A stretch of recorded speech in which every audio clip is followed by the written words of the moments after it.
Graça e paz, irmãos. Vamos abrir a palavra de Deus em Gênesis, no capítulo de número 35. Nós leremos dos versos de número 16 até o verso de número 29. O final deste capítulo, a segunda parte deste capítulo 35.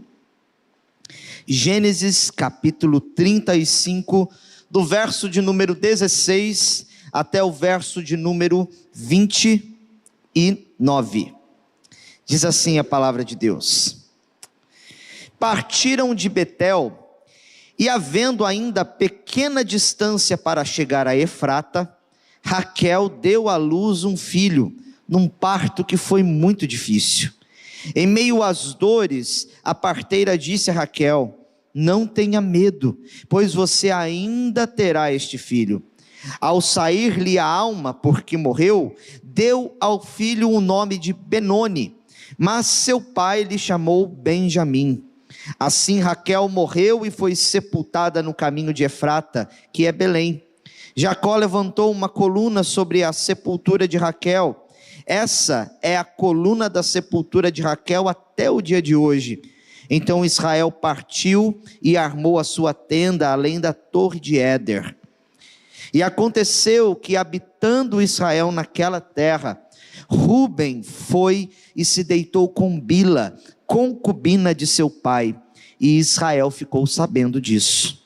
Eram 12 os filhos de Israel: Ruben, o primogênito de Jacó, Simeão, Levi, Judá, Issacar e Zebulon, filhos de Lia.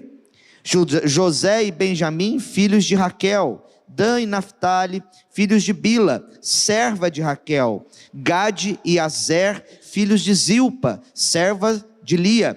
São estes os filhos de Jacó que lhe nasceram em Padã-Arã. Jacó veio a Isaque, seu pai, a Manre, e a Queriate-Arba, que é Hebron, onde peregrinaram Abraão e Isaque. Os dias da vida de Isaque foram 180 anos. Após uma longa velhice, Isaque expirou e morreu, sendo reunido ao seu povo. E Esaú e Jacó, seus filhos, o sepultaram. Oremos nesse instante, irmãos. Obrigado, Senhor, pela tua santa palavra mais uma vez. Rogamos ao Senhor que fale ao nosso coração, ilumine o nosso entendimento, ó Deus, para que verdadeiramente, Senhor, possamos compreender aquilo que o Senhor tem a nos ensinar por meio dela e a falar ao nosso coração por meio dela nesta noite. Assim nós lhe pedimos no nome santo de Jesus. Amém. Meus irmãos, para aqueles que gostam de uma boa história, seja no cinema, seja num bom livro, numa história em quadrinhos, todos nós esperamos o desfecho desta história. Quando nós iniciamos uma jornada com algum herói, com alguma pessoa, nós esperamos que tudo acabe bem com ele, que ele aprenda com as lições que ele teve, com os erros que ele passou, e o seu final seja feliz, como todos nós almejamos na nossa vida, viver feliz para sempre, ou então como a sociedade deseja de uma maneira geral. E olhando para as histórias da Bíblia, nós vamos ver que elas são também de um mesmo modo marcado por grandes tensões, marcado por encontros, por aprendizados. E chegando nesta longa jornada que nós caminhamos com Isaque e Jacó, o capítulo 35 nos mostra o desfecho da história desses dois patriarcas, especialmente de Jacó. Aquele homem que nós olhamos nas Escrituras e muitas vezes temos dificuldade de nos simpatizar com ele por causa dos seus pecados, por causa das suas omissões, por causa das suas faltas. E como nós vimos no domingo passado, a primeira parte do capítulo 35 mostra o grande desfecho daquilo que Deus havia prometido para Jacó. Ele havia chegado até Betel depois de uma grande tensão na sua família, de uma grande tragédia que havia ocorrido com a sua filha, que fora violentada numa terra de Siquém. E ali então, chegando àquele lugar, Deus restaura, o abençoa, e ele então, podemos olhar para a vida dele e pensar assim: poxa, agora tudo vai bem com este personagem. No entanto, meus irmãos, o relato posterior, esses 3 relatos posteriores referente à vida de Jacó, nos mostram que apesar de ser abençoado, apesar de ter tomado a liderança da sua família, de ter acontecido ali com ele uma grande mudança, as coisas ainda ruins acompanharam a vida de Jacó. Tragédias familiares, dores, coisas que muitas vezes nós também estamos suscetíveis a passar na nossa jornada e na nossa vida. O mundo é mais complexo do que imaginamos. Apesar de sermos abençoados por Deus, apesar de termos bênçãos espirituais em Cristo, como o próprio Senhor Jesus nos ensinou, nós passamos por aflições nesse mundo, passamos por momentos de dificuldade, por momentos que muitas vezes nós não temos sequer forças para enfrentar ou para passar.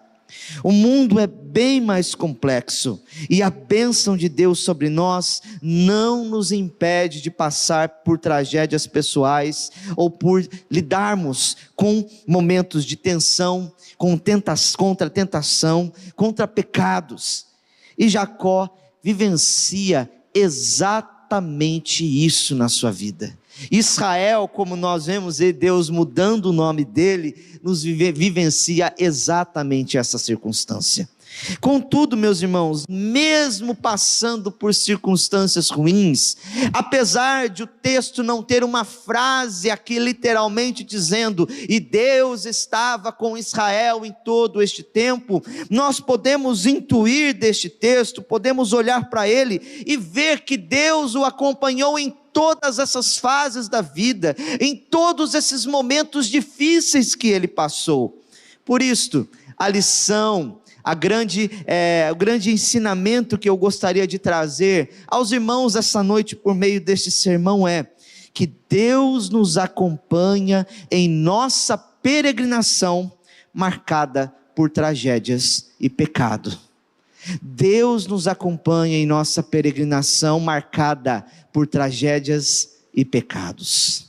Ainda que sejamos abençoados por Deus, que tenhamos tido um encontro com Cristo, que tenhamos de fato experimentado e experimentamos a graça de Deus em toda a nossa vida, ainda lidaremos com aflições e momentos difíceis na nossa vida, mas sabemos que Deus nos acompanha nessa peregrinação, que Deus está conosco, e esta promessa nós podemos ver muito bem nítida no Evangelho, quando Jesus Cristo disse a nós: eis que estou convosco, todos os dias, até a consumação dos séculos.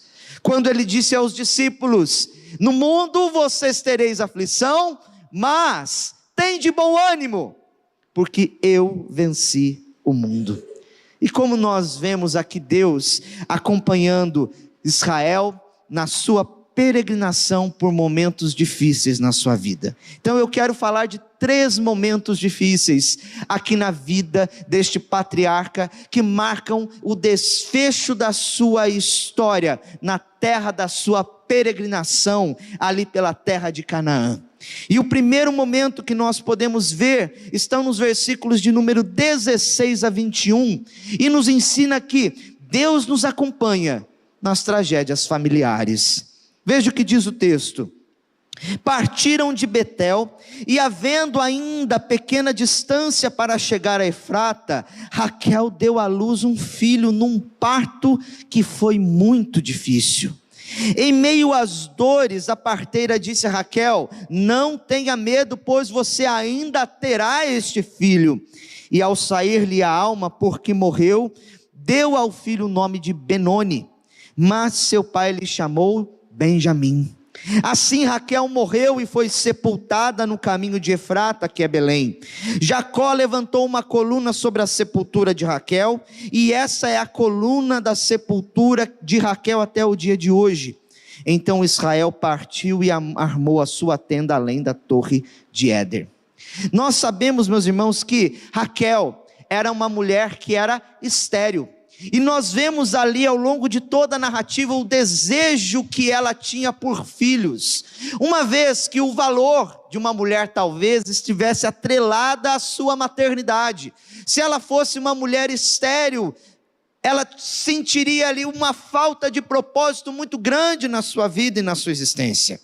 E lembra que havia ainda ali, conforme nós pregamos, uma disputa com a sua irmã, que também era esposa de Jacó, e ela tinha mais filhos do que Raquel. Então ela clamava a Deus, ela tentou fazer mandingas, ela tentou fazer coisas para poder engravidar, e com a bênção do Senhor, ela teve 2 filhos, o primeiro deles, José, e o segundo, como nós vemos aqui, Benjamim. Só que esses filhos, Benjamim, ele nasceu num parto que foi muito difícil. A ideia do texto aqui realmente é mostrar que saindo eles de Betel e indo peregrinando por aquela terra, ela então teve de dar à luz de uma maneira muito difícil, um parto que foi acompanhado de grandes dores. O bebê poderia talvez nascer morto, ou ela mesma estava correndo risco de vida, como nós vemos no próprio texto. E aqui, meus irmãos, por causa dessa luta, por causa desse parto muito difícil, imagine que Raquel era a esposa amada de Israel, era por quem ele havia trabalhado 7 anos, 14 anos, ele desde o princípio havia amado aquela mulher, então era a preferida dele. E então naquele momento, no momento em que poderia ser de grande felicidade para Jacó, esse momento se transforma numa tragédia, porque Raquel ela não conseguiu sobreviver no parto. E para nós, talvez do século 21, isso pode ser algo muito difícil, dadas as tecnologias, o desenvolvimento da medicina, o desenvolvimento de várias técnicas que tentam preservar ao máximo a vida da mãe, do bebê. Mas naquela época, onde o parto era natural e não se tinha lá desenvolvimentos tecnológicos, muitas mulheres não sobreviviam ao dar à luz em determinadas circunstâncias. E foi assim que aconteceu com aquela mulher, a esposa amada de Jacó, a esposa amada de Israel. No entanto, o texto nos mostra que antes mesmo dela dar à luz ao seu filho, antes mesmo dela falecer, ela dá um nome àquele menino, e o nome é Benoni, ou Benoni, certo? E esse nome, meus irmãos, tem tudo a ver com a circunstância que Raquel estava experimentando. Lembrando que pela narrativa, como nós vimos, quem nomeou os filhos de Israel, os filhos de Jacó, foram as suas próprias mães que deram a eles os seus nomes. E aqui, de uma maneira comum, ela dá este nome que significa filho da minha aflição. E este nome ele carregaria esse nome por toda a vida. Esse bebê levaria a pecha de que o seu nascimento tirou a vida da sua própria mãe. Pense numa tragédia, meus irmãos, um pai que almeja o nascimento de um filho, e naquele momento, a mãe, a sua amada esposa, morre e ainda deixa um nome marcado para a vida daquele bebê: Benoni, filho da minha aflição. No entanto, vemos a atitude de Jacó, e aqui é muito pontual e muito importante olharmos isso no texto, porque ele troca o nome daquela criança. Naquele momento ele usa da sua autoridade paterna, e foi a única vez que Jacó escolhe aqui, conforme a narrativa bíblica nos mostra, o nome do seu filho, e coloca o nome dele de Benjamim. Nome bonito esse. Sabe o que significa este nome?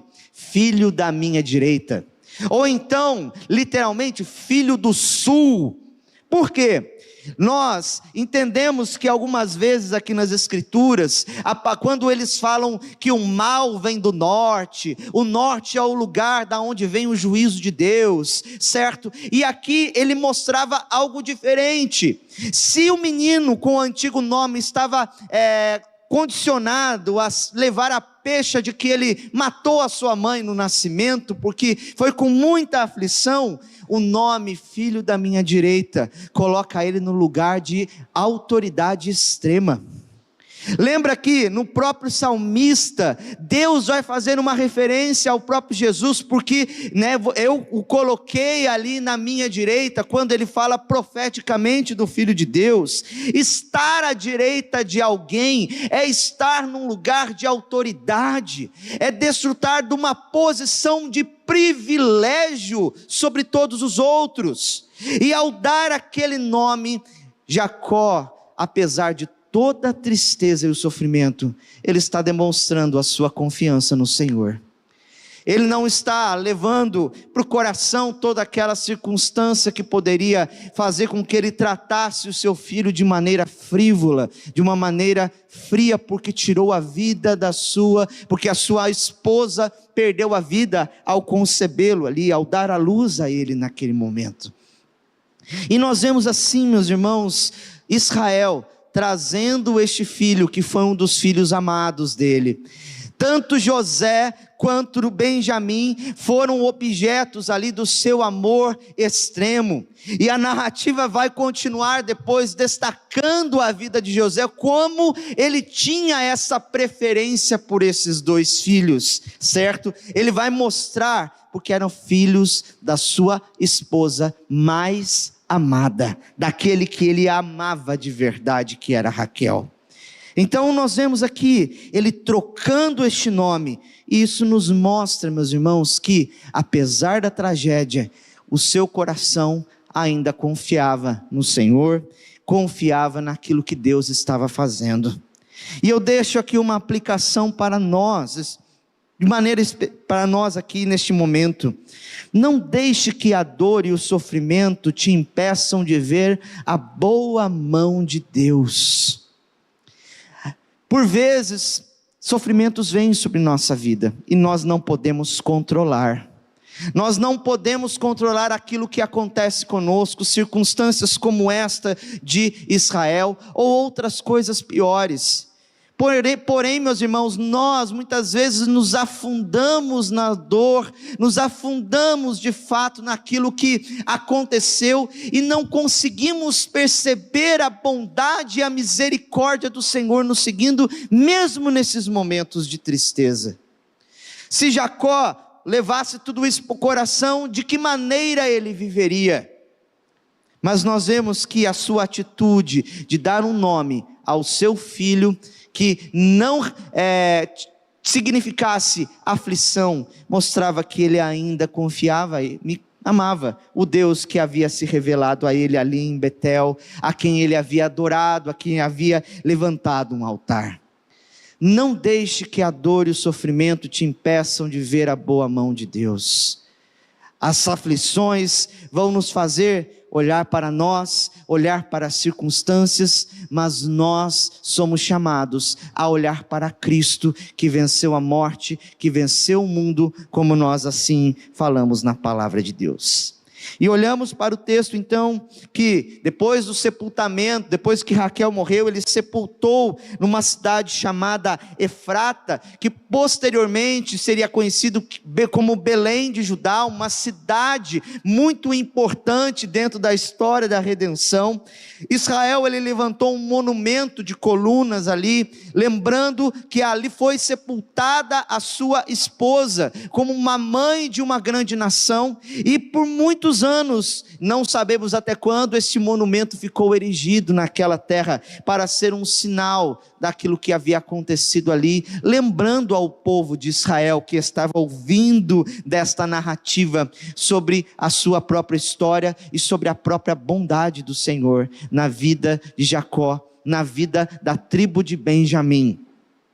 Em segundo lugar, meus irmãos, tem uma outra circunstância que nós vemos aqui, que o texto nos mostra, e aqui eu quero deixar para nós: Deus nos acompanha quando somos traídos ou desonrados. Veja o que diz os versos de 22 a 26.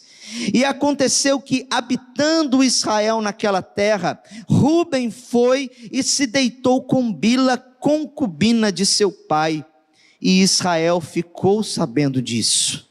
Eram 12 os filhos de Israel: Rúben, o primogênito de Jacó, Simeão, Levi, Judá, Issacar e Zebulon, filhos de Lia, José e Benjamim, filhos de Raquel, Dan e Naphtali, filhos de Bila, serva de Raquel, Gade e Azer, filhos de Zilpa, serva de Lia. São estes os filhos de Jacó que lhe nasceram em Padã Arã. Veja que não bastasse a morte prematura da sua esposa, por causa de um parto muito difícil, uma outra circunstância desonrosa acontece na família de Jacó. Depois que Raquel morre, o filho mais velho de Jacó, aquele que teria ali a primogenitura, aquele que seria o responsável talvez por governar toda a casa e todo o clã de Jacó depois que ele morresse, numa tentativa de usurpar a liderança do pai, ele se deita com a concubina do pai, com a serva de Raquel que havia morrido. Rúben, ele era filho de Lia, e talvez ali numa atitude de rebeldia contra o próprio pai, ele toma a sua serva e se deita com ela, tem relações com ela. E conforme nós lemos na lei de Levítico, de Êxodo, isso era um ato abominável pelo Senhor. A lei não descrevia isso com naturalidade, mas reforçava que aquele que se deitasse com a mulher do seu pai cometia incesto e estava sujeito à maldição de Deus. E aqui nós não sabemos os maiores detalhes deste caso, como nós vimos no capítulo 34, mas foi um grande escândalo para toda aquela família, porque isto não era um comportamento aceitável diante de Deus, e também dos povos ali vizinhos, de que uma pessoa desonrasse o patriarca da família, deitando-se com a esposa dele. E nós vemos isso, meus irmãos, e olhamos qual foi a atitude de Jacó com relação a isso. Diz o texto que ele ficou sabendo disso e se silencia aqui, não dando mais detalhes a respeito. No entanto, esse conhecimento, esse sabendo disso, denota a ideia não de uma certa omissão, como aconteceu nos outros casos, mas de algo que foi pontuado para que depois, posteriormente, fosse colocado à tona. E isso vai acontecer, meus irmãos, no capítulo de número 49, nos versículos 3 e 4. Depois, quando já no desfecho da história de José, certo? Jacó está prestes a morrer, ele junta todos os seus filhos, como faziam os patriarcas naquele momento, e começa a dar uma bênção para cada um dos filhos. E o Rúben, que é o primogênito, a ele disse o seguinte: Rúben, capítulo 49, versos 3 e 4, você é o meu primogênito, a minha força e as primícias do meu vigor, o mais excelente em dignidade e o mais excelente em poder. Veja, ele primeiro destaca o caráter desse homem. Para ele, Rúben, o seu primeiro filho, aquele filho que nasceu na sua mocidade, alguém que ele havia treinado, talvez ali para se tornar o grande líder de toda a sua casa. Porém, no versículo 4, ele diz o seguinte: impetuoso como a águia, você não será o mais excelente, porque subiu ao leito de seu pai e o profanou, você profanou a minha cama. Anos depois, Jacó diz a sentença por aquilo que Rúben havia feito com ele. Ao tentar se rebelar contra o seu pai, ao fazer algo que não era próprio, o seu pai tomou conhecimento e ele perdeu então os direitos que ele tinha de primogenitura, os direitos que ele tinha sobre a sua família, assim como perderam os direitos os seus dois outros irmãos, Simeão e Levi, por terem cometido toda aquela chacina, como nós lemos no capítulo 34. E aqui talvez você pense, mas por que o autor está falando disso nesse momento? De um modo específico, meu irmão, ele destaca isso e depois coloca a genealogia dos filhos de Jacó por ordem de nascimento, para mostrar a primazia de Judá sobre todos esses nomes. Por que que é em Judá, como nós vamos pregar posteriormente, e que está sobre ele toda a bênção da casa de Israel, o governo sobre a casa de Israel? Foi porque os seus 3 primeiros irmãos perderam a primazia por causa das coisas que fizeram contra o seu pai. Tanto que as bênçãos da redenção vão repousar sobre Judá.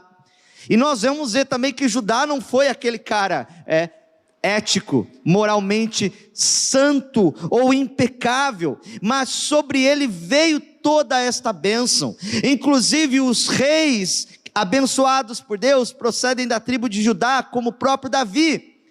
E o grande descendente, o grande Salvador, o Senhor Jesus, também é descendente da tribo de Judá.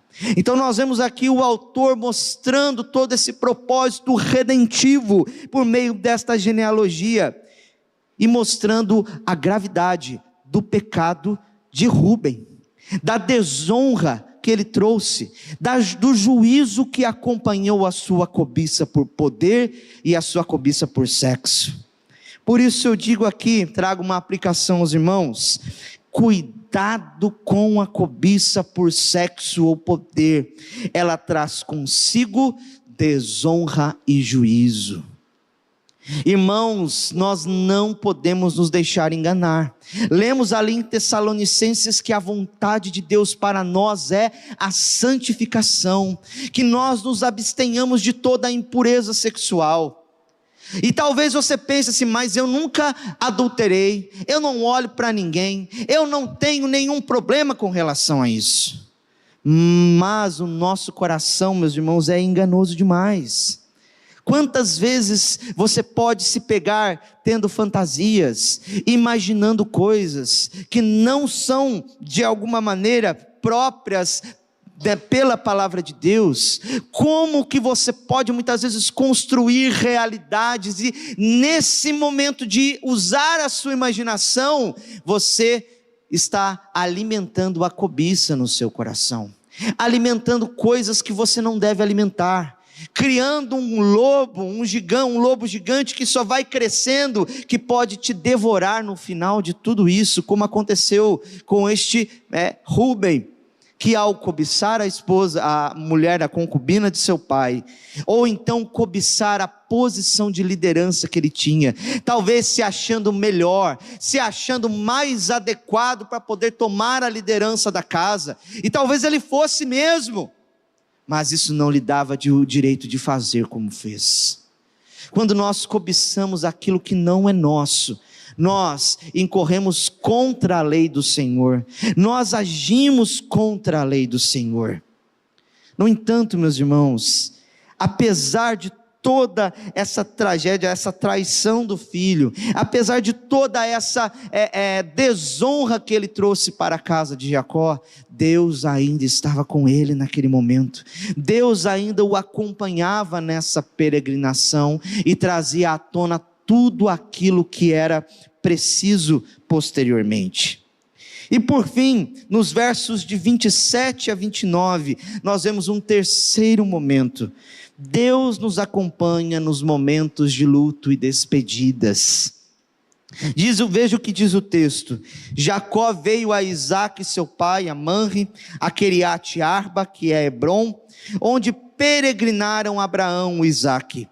Os dias da vida de Isaque foram 180 anos, e após longa velhice, Isaque expirou e morreu, sendo reunido ao seu povo, e Esaú e Jacó o sepultaram. Depois de ter passado pelo momento, um dos momentos talvez mais difíceis da sua vida, que foi a perda de Raquel, por ter visto ali a desonra que o seu filho trouxe com os seus pecados para a sua casa, chegou um dos momentos também difíceis para a vida de Jacó, que é a perda do seu pai. Nós vemos, como o pastor Edinaldo pregou no domingo passado, no capítulo, na perícope anterior, que naquele momento a sua mãe Rebeca já havia morrido, e desde que ele havia partido de Queriate ali, de Manre, ele não tinha mais visto a sua mãe, por isso levou a sua serva, aquela que talvez havia cuidado dele, e aquela serva também morreu ali naquele momento em Betel, certo? E agora, passado algum tempo, o seu pai também, já de grande idade, extenso e de grande velhice, acumulando aí 180 anos de vida, igual ao seu pai Abraão, que morreu com 175 anos de vida, ele então expira, morre e é reunido ao seu povo. Nós vemos um momento de luto, mas um momento de luto, um momento de morte diferente daquele que aconteceu com Raquel. Aqui o que tudo indica no texto é que ele morreu de causas naturais, de uma velhice boa, ele teve uma vida longa e próspera, certo? E aqui os verbos expirar, morrer, reunir ao seu povo, eles são permeados de uma esperança que existe para aqueles que morrem com o Senhor. Aqui nos mostra o mesmo destino que Abraão teve, Isaque também teve, e os seus filhos aqui, de um modo semelhante, o sepultaram, colocando ali algo também, colocando ele num lugar onde pudessem se lembrar da sua vida e da sua trajetória.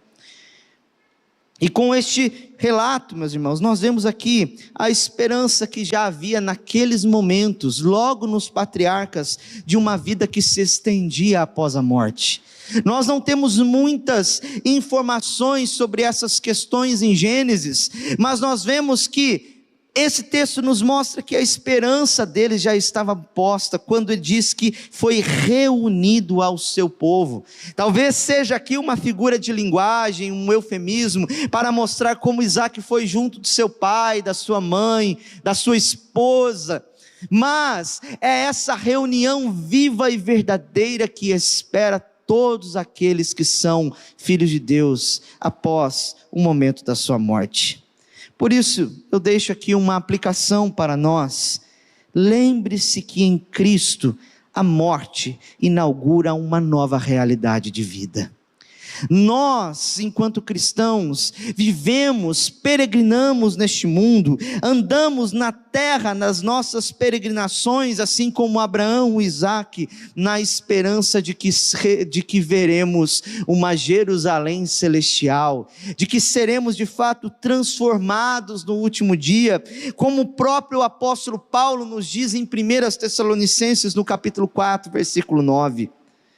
Para nós que vivemos em Cristo, a morte inaugura uma nova realidade de vida, porque Cristo venceu a morte, porque Cristo triunfou da morte ao ressuscitar no terceiro dia, e ainda promete-nos que todos nós ressuscitaremos também. E essa é a esperança, meus irmãos, que deve nos mover ao experimentar dias difíceis de luto e da perda de entes queridos, ao experimentar daquele momento em que nós diremos um adeus neste mundo para pessoas que muitas vezes nós mais amamos nesta terra. É essa a esperança que move o nosso coração todos os dias. Lembre-se disso. Lembre-se quando estiver passando por isso.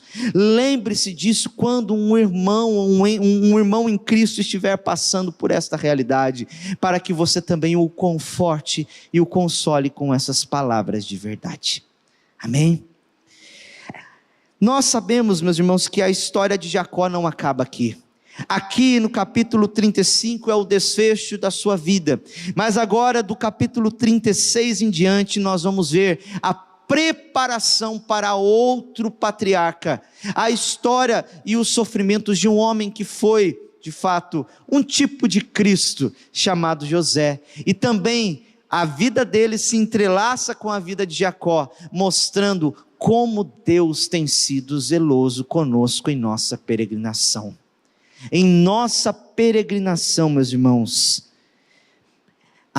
Deus nos acompanha, mesmo que ela seja marcada por tragédias e por pecados. Por isso, manifestemos a nossa confiança no Senhor em todo o tempo.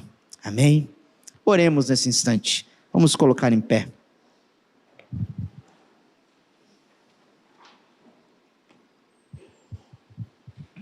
Senhor, nós te louvamos, ó Deus, porque esta verdade nós podemos vivê-la e experimentá-la todos os dias. O Senhor está conosco em nossa peregrinação por um mundo de pecados e de tragédias, marcados por dores. O Senhor, ó Deus, tem nos sustentado com a sua graça e a tua bondade.